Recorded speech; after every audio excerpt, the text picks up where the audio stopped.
주가 기쁨으로 너만 지키시네. 감당할 수 없네. 기뻐 춤추며 찬양해. 나의 슬픔을 주가 기쁨으로 변화시키시네. 감당할 수 없네. 기뻐 춤추며 찬양해.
지난주에 이어서 지난주에 우리가 아가서 말씀을 살펴봤는데 오늘은 숨겨진 비밀 22번째 시간으로 이사야서를 통해서 하나님의 계획 가운데 선지자들을 통해서 숨겨놓으신 예수 그리스도, 구약의 말씀 속에 숨겨진 예수 그리스도를 발견해보는 시간을 갖겠습니다. 이사야서는 구약의 다른 어떤 성경들보다 많은 곳에서 장차 오실 예수 그리스도를 숨겨두고 있습니다. 그분의 탄생과 성령의 기름 부음, 고난받는 종으로 예수님의 모습, 그리고 그분의 오심과 장차 완성될 하나님의 나라까지 이사야서 곳곳에 예수 그리스도의 비밀이 숨겨져 있습니다. 이사야서 7장 14절 말씀을 한번 보죠. 같이 읽죠. 그러므로 주께서 친히 징조를 너희에게 주실 것이라. 보라, 처녀가 잉태하여 아들을 낳을 것이요 그의 이름을 임마누엘이라 하리라. 예수님께서 태어나시기 한 680년에서 700여 년 전에 활동했던 이 이사야 선지자를 통해서 하나님께서는 예수 그리스도가 처녀의 몸에서 나실 것을, 그리고 그분의 이름이 우리와 함께 하실 것을, 우리와 함께 하시는 하나님 임마누엘이라 이미 이름을 지어 놓으셨습니다. 그리고 그 예언이 정확하게 이루어졌습니다. 이사야서 9장 6절로 가보죠. 함께 읽겠습니다. 이는 한 아기가 우리에게 낳고 한 아들을 우리에게 주신 바 되었는데 그의 어깨에는 정사를 메었고 그의 이름은 기묘자라, 보사라, 전능하신 하나님이라, 영존하시는 아버지라, 평강의 왕이라 할 것입니다. 자, 이사야서 11장 1절 2절입니다. 이새의 줄기에서 한 싹이 나며 그 뿌리에서 한 가지가 나서 결실할 것이요 그의 위에 여호와의 영, 곧 지혜와 총명의 영이요 오략과 재능의 영이요 지식과 여호와를 경외하는 영이 강림하시리니. 자, 이 구절들은 성탄절 즈음 대림절 기간이 되면 대부분의 교회에서 자주 인용되는 그런 말씀입니다. 바로 이사야서의 말씀. 이사야서 속에 장차 이 땅에 오실 예수 그리스도를 여러 곳에서 말씀하고 있다는 것이죠. 또한 이사야서 53장, 저희도 자주 이 말씀은 주로 사순절, 고난 주간에 자주 인용되는 말씀이죠. 이사야서 53장은 고난받는 종에 대해서 아주 자세하게 기록하고 있는 말씀인데, 여러분 복음서가 몇 개 있습니까? 성경에 복음서가 몇 개 있어요? 마태, 마가, 누가, 요한. 그런데 이 이사야서를 제5복음서라고 불릴 만큼, 그런 별칭이 붙을 만큼 이사야서 안에 예수 그리스도의 고난과 부활에 대해서 구체적으로 기록하고 있습니다. 그래서 독일의 신학자 프란츠 델리치라는 분은 이 이사야서 53장을 가리켜서 구약 예언의 가장 깊은 장소다, 가장 깊은 성소다. 여러분, 이 하나님의 성소에서, 성전에서 제일 깊은 곳이 어디예요? 지성소. 그래서 다른 말로 하면 이사야서 53장은 구약의 지성소다, 이런 말을 했습니다.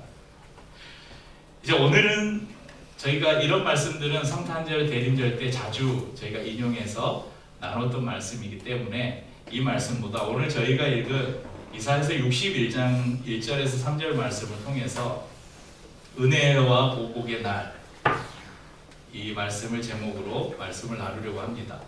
은혜와 보복의 날, 이 말은요 다르게 표현하면 예수님의 초림과 예수님의 재림, 또 다르게 표현하면 이건 이제 신학적인 용어인데 우리 아마 기류회교회 좀 오래 다니신 분들은 여러 번 들어봤을 거예요. 우리는 이미와 아직의 긴장관계에 살고 있다. 이미와 아직의 개념입니다. 누가복음 4장 17장에서 누가복음 4장 17절에서 27절 말씀 좀 긴데 그래도 같이 읽어보겠습니다. 선지자 이사야의 글을 드리거늘 그의 성령이 내게 임하셨으니 이는 가난한 자에게 복음을 전하게 하시려고 내게 기름을 부으시고 나를 보내사 포로된 자에게 자유를, 눈먼 자에게 다시 보게 함을 전파하며 눌린 자를 자유롭게 하고 주의 은혜의 해를 전파하게 하려 하시니라 하였더라. 책을 덮어 받으시니 회당에 있는 자들이 다 주목하여 보더라. 21절 중요합니다. 이에 예수께서 그들에게 말씀하시되 이 글이 오늘 너희 귀에 응하였느니라 하시니. 자, 예수님은 나사렛에서 늘 하시던 대로 안식일이 되어서 회당에 들어가셨습니다. 그리고 회당에 들어가셔서 성경을 펴서, 그때의 성경은 구약 성경밖에 없죠. 구약 성경 중에 어떤 사람이 아마 이사야서를 예수님께 드린 것 같아요. 두루마리 성경이었겠죠. 그 중에서 예수님께서 이사야서의 한 부분을 찾아 읽으셨는데 그 읽으신 말씀이 바로 저희가 오늘 읽었던 이사야서 61장 1절에서 3절 말씀을 예수님이 찾아 읽으신 거예요. 그리고 예수님께서 이렇게 말씀하셔요. 방금 21절에 이 글이 오늘 너희 귀에 응하였느니라.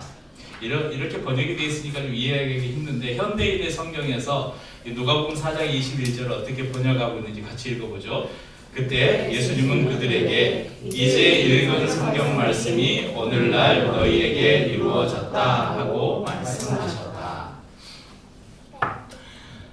방금 예수님께서 이사야 선지자가 예언한 그 글을 찾아서 읽었는데 그 글이 지금 너희 눈앞에서 이루어졌다. 무슨 말씀이에요? 이사야서 1장 61장 1절에서 3절에 예언된 그분이 누구라고요? 나다.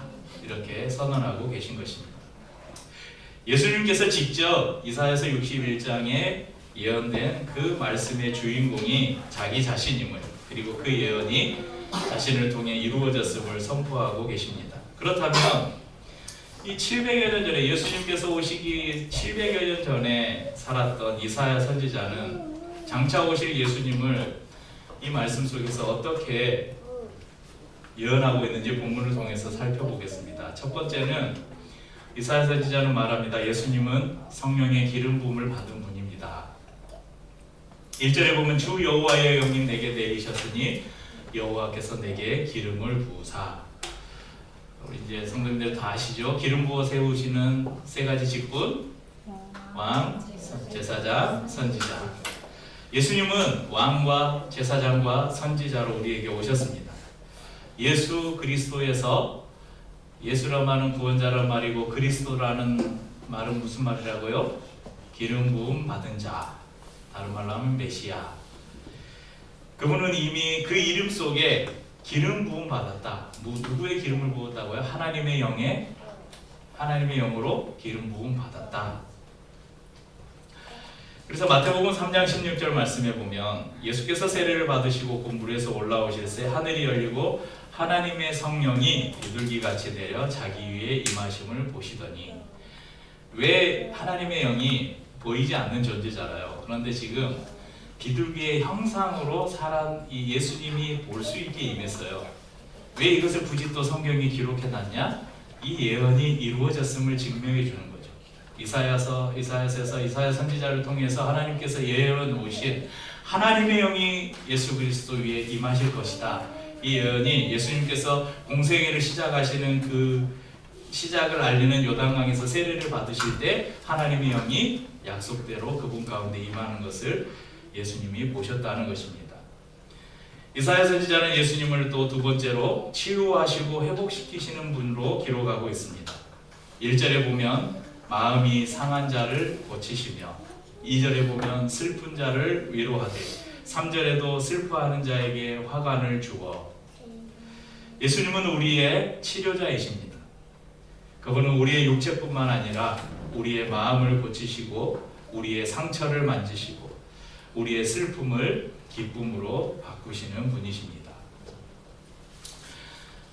이사야서 53장 4절에서 5절 말씀 같이 읽어보죠. 그는 실로 우리의 질고를 지고 우리의 슬픔을 당하였거늘 우리는 생각하기를 그는 징벌을 받아 하나님께 맞으며 고난을 당한다 하였노라.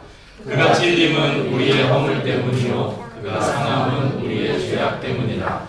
그가 징계를 받음으로 우리는 평화를 누리고 그가 채찍에 맞음으로 우리는 나음을 받았도다.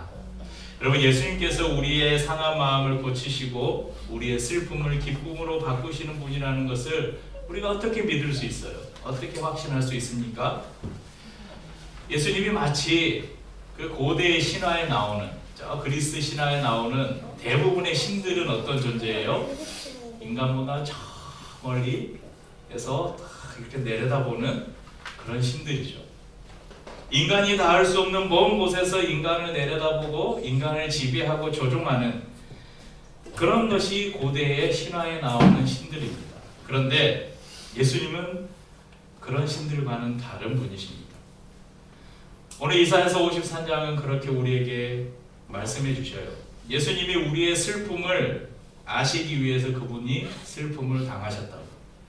그분이 우리의 고통을 아시기 위해서 그분이 모진 고통을 당하셨다고. 우리를 받아주시기 위해 예수님은 버림받음을 겪으셨다고 성경은 말씀합니다. 그래서 오늘도 예수님은 우리의 눈물을 닦아주십니다. 우리의 깊은 슬픔을 아시고 고통의 제 가운데 주저앉아 있는 우리를 일으켜서 기쁨의 화관을 씌워주십니다. 세 번째, 이사야 선지자는 예수님이 어떤 분인가? 예수님은 우리를 자유케 하시는 분이라고 말씀합니다. 1절에 보면 포로된 자에게 자유를, 갇힌 자에게 노임을 선포하며. 그럼 누구에게 포로된 자입니까? 뭐 바벨론이나 아수르나 이런 데 포로를 말하는 게 아니에요. 지금 예수님의 다시 오심을, 예수님께서 오실 것을 예언하면서 이사야서가 말하는 이 포로된 자에게 자유를, 바로 죄에 사로잡혀 있는 사람들, 사단의 지배 아래 묶여 있는 자들을 자유케 하실 것이라고 이사야 선지자는 말하고 있습니다. 죄의 감옥에 갇혀 있는 우리에게 자유하라고 선포하고 있는 것입니다. 그럼 이어지는 2절 말씀을 다시 한번 읽어봅시다. 2절, 61장 2절입니다. 여호와의 은혜의 해와 우리 하나님의 보복의 날을 선포하며 모든 슬픈 자를 위로하되. 우리 이 구절을 중심으로 말씀을 좀 더 이어가 보려고 하는데, 이 말씀을 보면 두 날을 대비해서 기록하고 있죠. 은혜의 해, 보복의 날. 오늘 설교의 제목입니다. 잊어먹지 마세요. 은혜의 해, 보복의 날. 이 먼저 은혜의 해를 이해하기 위해서는 하나님께서 이스라엘 백성들에게 명령하신 독특한 제도를 하나 이해해야 되는데, 그 제도가 뭐냐면 희년이라는 제도입니다. 영어로는 주빌리라고 하는데, 레위기 25장 8절에 보면 희년 제도에 대한 자세한 설명이 기록되어 있습니다. 하나님께서 이스라엘 백성들이 가나안에 들어가면 6년 동안 땅을 경작하고 7년째 되는 날은 땅을 쉬게 해라. 그리고 그것이 7번 반복되면 몇 년이에요? 그러니까 6년 경작하고 1년 쉬어요. 그러면 한 서클이 7년이잖아요. 이 7년이 7번 반복돼요. 그러면 몇 년이죠? 49년. 49년이 지난 그 다음에 몇 년이죠? 50년째에는 모든 땅을 다 쉬게 해야 돼요. 그 해가 바로 희년입니다. 그러니까 50년째가 되는 그 해를 희년으로 선포하게 하셨습니다. 그리고 그 희년에 나팔을 불고 이스라엘 온 이스라엘이 다 축제를 벌이면서 하나님을 예배합니다. 여러분들이 자세히 살펴보면, 자, 레위기서 25장 8절 이하를 한번 그럼 시간 되실 때 찾아보시고 10절 말씀만 저희가 같이 읽어보죠. 25장 10절 PPT에 있습니다.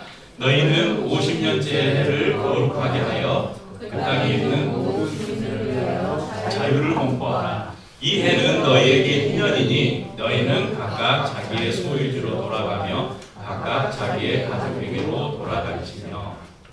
여러분, 희년이 되면 이스라엘 백성들이 반드시 해야 되는 세 가지가 있었어요. 그 다음이 있습니다. 첫 번째는 빌려주거나 돈이 없어서 토지를 팔아서 어떤 이렇게 먹고 살기가 힘들어서 땅을 팔거나 하면 50년째가 되면 토지의 원주인에게 모든 토지를 다시 반환을 해야 됐습니다. 이것은 하나님께서 땅은 너희의 것이 아니다. 땅은 하나님의 것이다. 하나님이 너희들에게 그냥 나눠주신 것이다. 그래서 50년째가 되면 원 소유주에게 다 땅을 돌려줘야 됐습니다. 이것은 바로 하나님 주신 소유를 회복하는 의미입니다. 두 번째는 모든 노예들을 해방해야 됐습니다. 이것은 자유를 회복시켜 주신 것입니다. 또한 모든 땅은 경작을 중지합니다. 사람뿐만 아니라 땅도 자연도 하나님께서 안식을 분명하신 것이죠.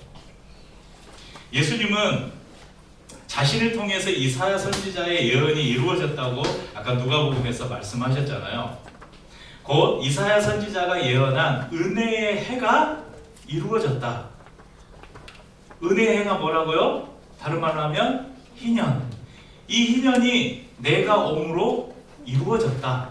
이렇게 말해요. 그러니까 이스라엘, 구약 이스라엘 백성들에게 하나님께서 허락하셨던 그 희년이 예수 그리스도의 오심을 통해서 성취되었다. 이제 너희들 가운데도 이 희년이 선포되었다. 이렇게 말씀하는 것입니다. 잃어버린 땅을 돌려주었던 것처럼 우리는 하나님 안에서 그리스도 예수로 인하여 하나님 나라의 기업을 얻게 되었습니다. 예수님께서 산상수훈을 말씀하시면서 팔복에 대해 말씀하셨잖아요. 그 팔복 중에 마태복음 5장 5절에 보면 온유한 자는, 예전에 제가 팔복 설교를 했어요. 못 들으신 분들도 계실 텐데, 온유한 자는 복이 있나니 땅을 기업으로 받을 것이니요. 그러니까 하나님이 주신 그 명령대로 살아가는 사람들에게 하나님께서 땅을 기업으로 주신다. 이 땅에서의 기업이 아니라 하나님 나라에서의 기업을 예수 그리스도 안에서 받게 된 것입니다. 또한 노예를 해방시켰잖아요. 희년에는 모든 노예된 사람들을 자유케 했습니다. 마찬가지로 예수님 안에서 우리가 참 자유를 얻게 되었습니다. 죄의 종로로 다던 우리가 자유인이 되었다고 갈라디아서 5장 1절은 선언하고 있습니다. 같이 읽어보죠. 그리스도께서 우리를 자유롭게 하려고 자유를 주셨으니 그러므로 굳건하게 서서 다시는 종의 멍에를 매지 말라. 예수님께서 너희를 자유케 해주셨는데 또 다시 죄를 지어서 종이 되지 말라. 그것은 우리가 이미 자유자가 되었다는 것이죠. 희년을 통해 땅이 안식을 얻었듯이 그리스도 안에서 우리가 참된 안식과 평안을 얻었습니다. 요한복음 14장 27절을 같이 읽죠. 평안을 너희에게 끼치노니 곧 나의 평안을 너희에게 주노라. 내가 너희에게 주는 것은 세상이 주는 것과 같지 아니하니라. 너희 마음에 근심하지도 말고 두려워하지도 말라. 이렇듯 이사야 선지자가 예언한 것처럼 예수님이 오심으로 우리는 은혜의 해, 곧 희년을 누리게 되었습니다. 하지만 오늘 말씀에 예수님께서도 말씀하지 않은, 왜냐하면 이것이 아직 이루어지지 않은 미래의 일이기 때문에 예수님께서 누가복음에서 이사야 선지자의 글을 인용하면서 은혜의 해가 은혜의 해를 선포하게 하심이라. 그리고 그것이 이루어졌다. 근데 예수님께서 말씀하지 않은 한 구절이 있죠. 그게 뭐예요? 보복의 날은 예수님이 말씀하지 않으셨어요. 누가복음에. 왜냐하면 아직 이것이 이루어지지 않은 일이기 때문에 그렇습니다. 아까 말씀드린 것처럼 은혜의 해가 예수님이 처음 오신 초림, 그 초림을 가리킨다면 보복의 날은 어떤 날일까요? 재림을 나타내는 날입니다. 은혜의 해가 예수님의 용서와 회복, 그분의 치유와 구원을 의미한다면 보복의 날은 무엇을 의미할까요? 심판을 의미합니다. 여기서 참 독특한 그 표현이 있는데, 여러분 은혜는 뭐라고 했어요? 은혜의 해. 보복은 뭐예요? 날. 여기에 굉장한 비밀이 숨겨 있습니다. 그럼 하나님이 은혜를 주시는 그 희년은요 1년이에요. 50년째가 되는 한 해 동안 이스라엘 백성들이 안식을 누리는 거예요. 자유를 선포하는 거예요. 긴 시간이잖아요. 보복의 날은 뭐예요? 날은 어떤 순간이라는 거예요. 하나님의 은혜는 충분히 우리 가운데 임하는 것을 말씀합니다. 반면 보복의 날은 해가 아닌 날로 기록하므로 하나님의 심판이 전격적이고 단회적으로 이루어질 것임을 우리에게 보여줍니다. 은혜의 해가 이미 이 땅에 임한 하나님의 나라라면 보복의 날은 아직 완성되지 않은 하나님의 나라, 장차 완성될 하나님의 나라를 의미합니다. 이사야서에 숨겨놓은 비밀이 예수님의 오심을 통해서 밝히 드러났습니다.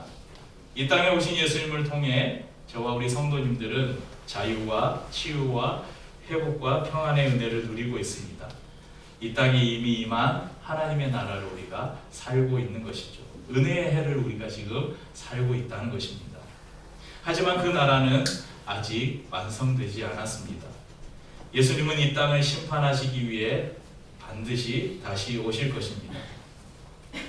예수님을 구주로 믿고 그분의 말씀을 따라 살며 주님 어서 오십시오, 주님을 기다리는 성도들에게 예수님이 다시 오시는 그날은 여전히 은혜의 날이 될 것입니다. 하지만 예수 그리스도를 거부하고 예수 그리스도를 믿지 않는 사람들에게는 그 날이 보복의 날, 심판하는 날이 될 것입니다. 3절 하반절 말씀을 보면 은혜의 해를 살아가는 우리들에게, 성도들에게 이런 축복을 말씀하고 있습니다. 그들이 3절 하반절 보십시오. 그들이 의의 나무 곧 여호와께서 심으신 그 영광을 나타낼 자라 일컬음을 얻게 하려 하심이라.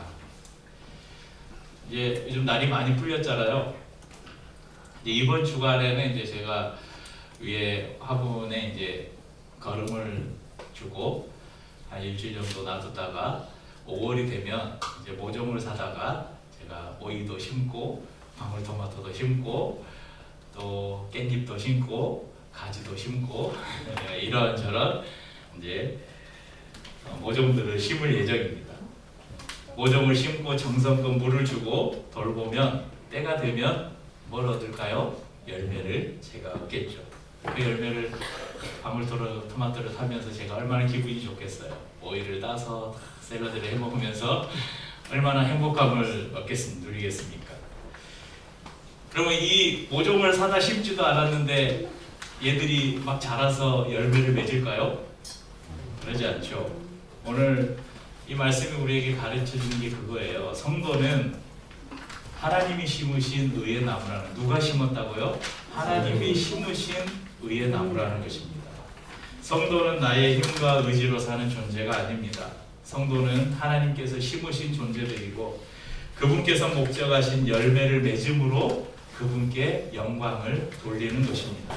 그것이 바로 의의 나무라고 오늘 성경이 말하고 있는 것입니다. 그러면 700년이라는 긴 시간을 지나서 하나님의 말씀이 우리 가운데 성취되었습니다. 슬픔이 여러분에게 찾아올 때 여러분 슬픔을 기쁨으로 바꾸시는 예수님께 나아가십시오. 마음이 답답하고 억눌릴 때 여러분을 자유케 하시는 예수 그리스도의 이름으로 여러분을 묶는 세력들을 향해서 담대하게 외치십시오. 나는 예수 그리스도 안에서 자유하다. 나를 얽어매는 모든 어둠의 세력들은 예수 그리스도의 이름으로 명하노니 내게서 떠나가라. 모든 묶음을 풀고 떠나가라. 이렇게 여러분 선포하십시오. 그럴 때 예수님이 여러분에게 자유를 주실 것입니다. 그분의 은혜 안에 하나님의 의의 나무가 되어서 그분의 영광을 드러내는 우리 모든 성도님들이 되시기를 축복합니다. 또한 마라나타 주 예수여 어서 오시옵소서. 다른 사람들에게는 그날이 보복의 날이지만 우리는 여전히 은혜의 해입니다. 다시 오실 주님을 기다립니다. 그렇게 주님을 기다리면서 하루하루 기쁨과 감사로 은혜의 해를 살아가시는 우리 모든 성도님들이 될 수 있기를 예수 그리스도의 이름으로 축복합니다. 이제 찬양하고 성찬을 나누겠습니다.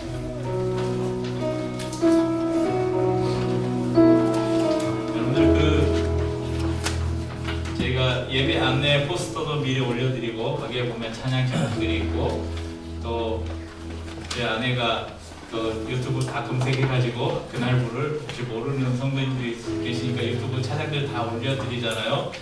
찬양들을 한 번씩 들어보고 오세요. 왜냐하면 그 저희 예배는 제가 뭐 탁월한 신학자나 설교자가 아니잖아요. 근데 제가 그래도 한 가지 좀 잘하는 게 있다면 저희 예배는 이 찬양부터 경배와 찬양부터 설교 그리고 성찬 마지막 찬양까지 이게 한 흐름으로 이어져 있어요. 그러니까 설교만 딱 떼놓으면 뭔가 부족해요. 한 50% 부족해요. 찬양과 다 연결이 되어야 미리 찬양들을 들어보시고 오면 또 그리고 나서 설교를 들으시면 조금 더 깊은 은혜가 될 거라고 생각합니다. 오늘 지금 부를 이 찬양도 이사야서 61장 말씀을 그대로 옮긴 찬양이에요. 같이 부르겠습니다. 제 대신 화관을 내게 슬픔 대신 희락을 근심 대신 찬송의 옷을 입히사 우리로 여호와의 심으신 그의 나무 되어 주께 영광 돌리리라. 제 대신 화관을 내게 슬픔 대신 희락을 근심 대신 찬송의 옷을 입히사 우리로 여호와의 심으신 그의 나무 되어 주께 영광 돌리리. 한 번 더 부를까요? 제 대신